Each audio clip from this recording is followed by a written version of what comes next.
Assalamu alaikum everyone. Welcome to today's lesson. In this video, we are going to study English for today, Unit 2, Lesson 1. I will explain the lesson line by line with Bangla meaning and important grammar points to make it easy to understand. So, let's get started. Unit 2, Climate Change, Lesson 1, The Grid of the Mighty Rivers. আমরা আজকে line by line meaning, Bangla meaning plus একই সাথে আমরা grammar focus করব। আমরা শুরু করি sentence 1। Meherjan lives in a slum on the Sirajganj town protection embankment. সেন্টেন্সটির অর্থ মেহেরজান সিরাজগঞ্জ টাউন প্রোটেকশন ইমব্যাঙ্কমেন্টের উপর একটি বস্তিতে বাস করে। ইমব্যাঙ্কমেন্ট শব্দের অর্থ সংরক্ষা বাঁধ। আমরা যদি ওয়ার্ড বাই ওয়ার্ড মিনিং করি, মেহেরজান লিভস, মেহেরজান বাস করে, এটি সিম্পল প্রেজেন্ট টেন্স। লিভস এর যোগ হয়েছে কারণ subject third person singular Meherjaan.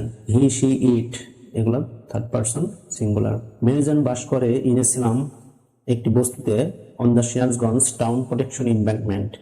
এই বস্তির অবস্থান on the Sirajganj town protection ইমব্যাঙ্কমেন্টের উপর। Sentence 2, the whispering wind from the river Jamuna makes the fire unsteady. সেন্টেন্সটি বাংলা অর্থ, যমুনা নদী থেকে আসা মৃদু শস্য বাতাস আগুনটিকে অস্থির করে তোলে। আমরা যদি ওয়ার্ড বাই ওয়ার্ড মিনিং করি, দ্য হুইসপারিং উইন্ড বাতাসকে মডিফাই করতেছে হুইসপারিং, এটিকে বলা হয় প্রেজেন্ট পার্টিসিপল এবং use as an adjective. Adjective হিসেবে এটা ব্যবহৃত হয়। হুইসপারিং মানে মৃদু শস্য, উইন্ড বাতাস, কোথা থেকে আসা? From the river Jamuna, Jamuna থেকে আসা।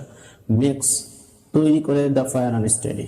এটা খুবই ইন্টারেস্টিং গ্রামাটিক্যাল স্ট্রাকচার এবং খুবই একটা সুন্দর structure. Makes the fire unsteady, makes the work easy. এইভাবে হয়, মানে মেক্স প্লাস একটা নাউন যাওয়া object plus adjective. Sentence 3, the dancing flames remind Meherjan of the turmoil in her life. এই সেন্টেন্সটা খুবই ইম্পর্টেন্ট সেন্টেন্স। এই সেন্টেন্স থেকে প্রায়শই প্রশ্ন করা হয় যে ড্যান্সিং ফ্লেম, এই মানে এই পুরো সেন্টেন্সটার ব্যাখ্যা চাওয়া হয় সাধারণত। আসলে ড্যান্সিং ফ্লেম বলতে কি বোঝাচ্ছে এখানে? ড্যান্সিং ফ্লেমস বলতে বোঝাচ্ছে যে আগুনের ওঠানামাকে, এটাকেই ড্যান্সিং বলা হচ্ছে। দুলতে থাকা আগুনের শিখাগুলো মেহেরজানকে তার জীবনের অশান্তি ও বিপর্যয়ের কথা মনে করিয়ে দেয়। এখানে the dancing flames remind, the dancing flames যে আগুনের শিখা, এটার অবস্থা হচ্ছে দুলতে থাকা। ড্যান্সিং কাকে মনে করিয়ে দেয়? মেহেরজানকে। রিমাইন্ড মানে মনে করিয়ে দেয় কাকে? মেহেরজানকে। এবং এটা প্রেজেন্ট ইনডিফিনিট টেন্স। ফ্লেমস যেহেতু অনেকগুলা আগুনের শিখা, এই জন্য এই ভার্বটি প্লুরাল হয়েছে। অফ দ্য কি মনে করিয়ে দেয়? Of the turmoil in her life, তার জীবনের যে অশান্তি বা বিপর্যয় সেটাকে মনে করিয়ে দেয়। Dancing describe flames, it is a participle adjective. Sentence 4, not long ago Meherjan had everything, a family, arable land and cattle. সেন্টেন্সটি বাংলা অর্থ, খুব বেশি দিন আগে নয় মেহেরজানের সবই ছিল, একটি পরিবার, আবাদযোগ্য জমি এবং গবাদি পশু। এখানে খুবই important indicators not long ago, এটা আসলে বোঝাই অতীতে, অতীতে কোনো এক সময়ে। মেহেরজান হ্যাড, ভি2 আছে, হ্যাভ ভার্বের ভি2 হ্যাড। সো এটা হচ্ছে পাস্ট ইনডিফিনিট টেন্সের ইন্ডিকেটর। অনেকদিন আগে নয় মেহেরজানের ছিল সবকিছু, এভরিথিং। কি কি? এ ফ্যামিলি, অ্যারেবল মানে আবাদযোগ্য জমি এবং ক্যাটল। গ্রামার এখানে simple past, had, not long ago is a past time expression. Sentence 5, the erosion of the Jamuna, যমুনার erosion, the erosion of the Jamuna, Jamuna আর অফের জন্য র বা এর, যমুনার ইরোশন গ্রাজুয়ালি, ধীরে ধীরে, consumed all her land property. এটা সেন্টেন্স বাংলা অর্থ হচ্ছে যমুনার ভাঙ্গন ধীরে ধীরে তার সমস্ত জমি জমা গ্রাস করে নেয়। এখানে সিম্পল পাস্ট টেন্স ইউজ করা হয়েছে। কনজিউম অর্থ হচ্ছে গ্রাস করে নেওয়া, কনজিউম, তার পাস্ট গ্রাজুয়ালি মানে ধীরে ধীরে, এবং এটা একটা অ্যাডভার্ব মডিফাই করেছে কনজিউমকে। Sentence 6, it finally claimed her only shelter during the last monsoon. Bangla অর্থ, শেষ পর্যন্ত গত বর্ষাকালে এটি তার একমাত্র আশ্রয়টিও কেড়ে নেয়। এটি বলতে কি? এটি বলতে হচ্ছে এখানে রিভার্স। আসলে রিভার্স তো ক্লেইম করতে পারে না কোনো কিছু। ক্লেইম এখানে আসলে মূলত বোঝাচ্ছে হচ্ছে ফিগারেটিভ।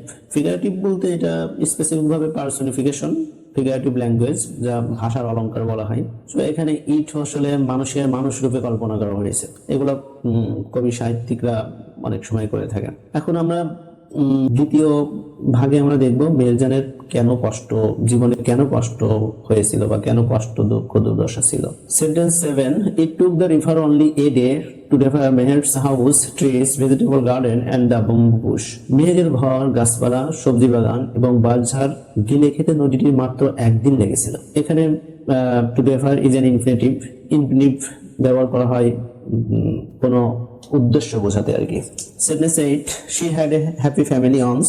একসময় তার একটি সুখী পরিবার ছিল। এখানে অনস একটি অ্যাডভার্ব, একই সাথে পাস্ট ইনডিফিনিট টেন্সের indicator. Sentence 9, over the years she lost her husband and her family to diseases that cruel hunger and poverty brought to the family। খুব ইম্পর্টেন্ট একটা সেন্টেন্স। এই সেন্টেন্স থেকেও কোশ্চেন হয়ে থাকে।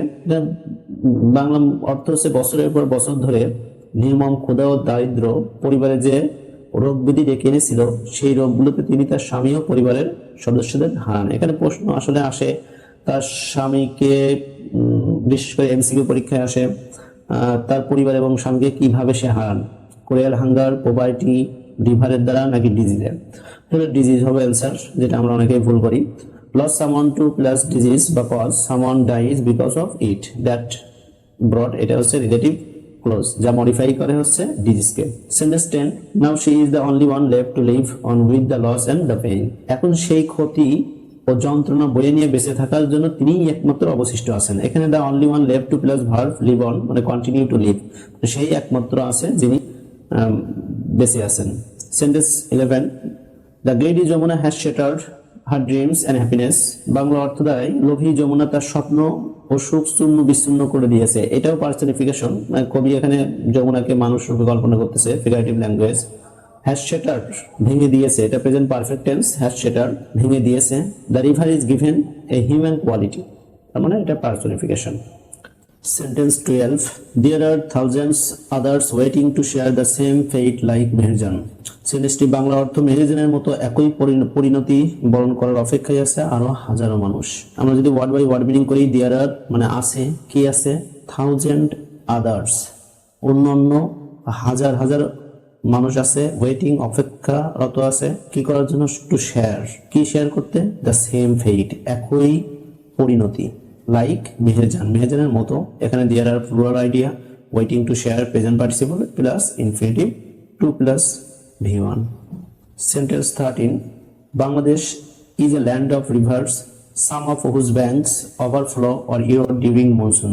সেন্টেন্সটি বাংলা অর্থ বাংলাদেশ নদীর দেশ, বর্ষাকালে এসব নদীর কিছু নদী তীর উপচে পড়ে বা ভাঙ্গনের শিকার হয়। বাংলাদেশ আমরা যদি ওয়ার্ড বাই ওয়ার্ড মিনিং করি, বাংলাদেশ নাউন, সাবজেক্ট ইজ হয় এ ল্যান্ড অফ রিভার্স নদীর দেশ, সাম অফ হুজ যার কিছু, সাম অফ হুজ ব্যাঙ্কস, হুজ এখানে হচ্ছে রিলেটিভ প্রোনাউনের পসেসিভ রূপ, হুজ ব্যাঙ্কস যার কিছু, এখানে হুজ বলতে নদীর কিছু ওভারফ্লো হয়, ওভারফ্লো মানে উপচে পড়ে, আর ইরোড ক্ষয় হয় ডিউরিং মনসুন বর্ষাকালে, বর্ষা মৌসুমে। Some of whose is a passive relative structure, whose refers to rivers. Sentence 14, erosion is a harsh reality for the people living along the river banks. সেন্টেন্সটির অর্থ নদীর তীরবর্তী এলাকার মানুষ, বসবাসকারী মানুষের জন্য নদী ভাঙ্গন এক কঠিন বাস্তবতা।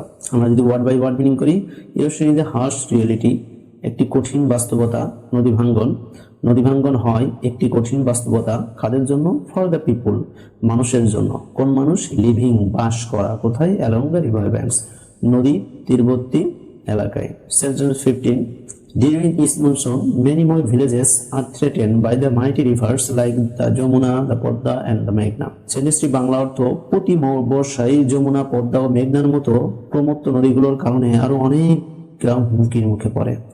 এখানে আর থ্রেটেন প্যাসিভ করা হয়েছে, কারণ ভিলেজেস তারা থ্রেট করে না, তাদেরকেই থ্রেটের ভিতর মুখে পড়তে হয়, তাদেরকেই থ্রেট করা হয় এই নদীগুলো দ্বারা, এই জন্য প্যাসিভ হয়ে রয়েছে। Village are threatened by the rivers. Like use করা হয়েছে এখানে, লাইক ইন্ট্রোডিউস এক্সাম্পলস দেওয়ার জন্য, লাইক মানে এখানে মতো বা যেমন। Sentence 16, it is estimated the river erosion makes at least 1 lakh people homeless every year in Bangladesh.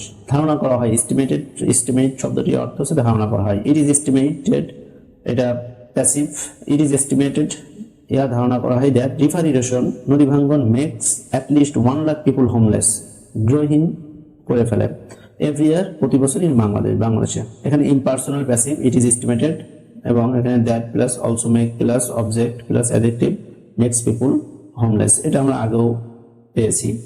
In fact মূলত এটা কানেক্টর হিসেবে ইউজ হয়। ইনফ্যাক্ট মূলত river erosion is one of the main dangers caused by climate change. প্রকৃতপক্ষে জলবায়ু পরিবর্তনের ফলে সৃষ্ট প্রধান বিপদগুলোর মধ্যে নদী ভাঙ্গন একটি। প্রকৃতপক্ষে ইনফ্যাক্ট মূলত জলবায়ু রিভার ইরোশন নদী ভাঙ্গন ইজ হয় অন একটি অফ দ্য মেইন ডেঞ্জার, অনেক ডেঞ্জার, প্রধান অনেকগুলো ডেঞ্জার আছে, তার মধ্যে একটি কজ সৃষ্ট বাই ক্লাইমেট চেঞ্জ, আবহাওয়া জলবায়ু পরিবর্তনের ফল বা দ্বারা। On of the plus plural noun হয় always, caused by climate change সৃষ্ট কিসের দ্বারা, আবহাওয়া পরিবর্তনের দ্বারা। Is a past participle phrase. On of the এটা খুবই ইম্পর্টেন্ট একটা structure. Sentence 18 if we can't take prompt action to adapt to climate change, there will be thousands of more measures in our towns and villages every year. If condition এখানে use করা হয়েছে, যে সেন্টেন্সি বাংলা অর্থ জলবায়ু পরিবর্তনের সঙ্গে সঙ্গে খাপ খাইয়ে নিতে আমরা যদি দ্রুত ব্যবস্থা নিতে না পারি, তাহলে প্রতি বছর আমাদের শহর ও গ্রামে মেহেরজেনের মতো আরো হাজার হাজার মানুষ দেখা যাবে। আমরা যদি ওয়ার্ড বাই ওয়ার্ড মিনিং করি, ইফ মানে যদি, কন্ডিশন, আর এই কমা মানে তবে হয়, যদি তবে। ইফ উই ক্যান নট বা কান টেক প্রম্পট অ্যাকশন মানে তৎপর দ্রুত অ্যাকশন পদক্ষেপ না নিতে পারি, কি করতে পদক্ষেপ নেওয়া লাগবে, টু অ্যাডাপ্ট খাপ খাইয়ে নিতে, কার সাথে, টু ক্লাইমেট চেঞ্জ জলবায়ু পরিবর্তনের সাথে। যদি না পারি তবে কি হবে, একটা বিষয় ঘটবে, সেটা হচ্ছে there will be thousands of more Meherjans, মেহেরজেনের মতো আরো থাউজেন্ড থাকবে, কোথায় থাকবে, in our towns and villages আমাদের শহর এবং গ্রামে, এভরি ইয়ার প্রতি বছর। এখানে গ্রামার ফার্স্ট কন্ডিশন চারটি, zero condition, first condition, second condition, third condition. First condition use করা হয়েছে, first condition structure present simple tense হলে পরবর্তীতে উইল প্লাস বেস ফর্ম বা বেস ফর্ম হয়, বেস ভার্ব হয়। এখানে ইম্পর্টেন্ট কিছু ফ্রেজেস এন্ড এক্সপ্রেশন আছে, তোমরা যাদের প্রয়োজন তারা এখানে স্ক্রিনশট নিয়ে রাখতে পারো, অথবা তোমরা এখানে পজ করে পড়ে নিতে পারো। বাংলা মিনিং আছে এবং একই সাথে ইংলিশ মিনিং আছে। সেন্টেন্সে যেগুলো একটু কঠিন ফ্রেজ, এখানে কিছু ইম্পর্টেন্ট সিনোনিম এন্ড অ্যান্টোনিমস আছে যা মাঝে মাঝে প্রয়োজন হয়, এবং বেশি বেশি সিনোনিমস অ্যান্টোনিমস জানা খুবই দরকার, কারণ ইংলিশে ভালো করতে হলে সিনোনিম অ্যান্টোনিমস বেশি ওয়ার্ড মিনিং জানাই লাগবে। অনেক ওয়ার্ড মিনিং না জেনে ইংলিশে ভালো করা সম্ভব না, তাই প্রতিদিন চেষ্টা করবা 3টা 4টা 5টা করে ওয়ার্ড মিনিং শেখা। আচ্ছা, এগুলো তোমরা পড়ে নিও। That's for all.